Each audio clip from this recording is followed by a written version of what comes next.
នេះជាហាងគេលក់មុខម្ហូប take away គេទៅតបើកថ្មីប្រហែលជាហាងយួនបងប្អូនមុខម្ហូបគេហ្នឹងមើលទៅតំណងមែនតែនហើយមកប្រអប់នេះ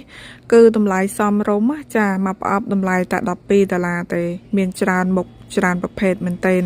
ហើយថ្ងៃនេះខ្ញុំមកផ្សារស៊ីនឹកឃើញក៏ចង់ទិញរបស់អីមួយជប់លៀងឲ្យខ្លួនឯងទៅប្រឡងបានសញ្ជាតិថ្មីអញ្ចឹងណានិយាយទៅជារ៉ូលេសហូបហ្នឹងហើយខ្ញុំទិញបានត្រេនមួយផ្លែត្រេនហ្នឹងមិនមែនត្រេនថៃទេបងប្អូនគឺខ្នោម្ដុំតូចហើយពងទាកូន3គ្រាប់ធ្លាប់នៅស្រុកយើងណាចាត្រេនថ្លៃជាងខ្នោប៉ុន្តែនៅប្រទេសអូស្ត្រាលីនេះបងប្អូនអើយខ្នោគឺទៅជាថ្លៃជាងត្រេនវិញហើយត្រេនគឺនាំចូលមកប៉ុន្តែខ្នោគឺដាំនៅក្នុងស្រុកតែម្ដងហើយខ្នោដែលខ្ញុំទិញនេះគឺថ្លៃណាស់បងប្អូន1គីឡូដល់ទៅ$20មួយចំណិតតូចមួយហ្នឹងឡើង$5-10ដែរប៉ុន្តែខ្នោគេល្អមែនទែនបងប្អូនមើលតែសាច់វាចាអត់មានសាច់មាន់គេគឺអត់ដូចខ្នោផ្សេងយើងអាច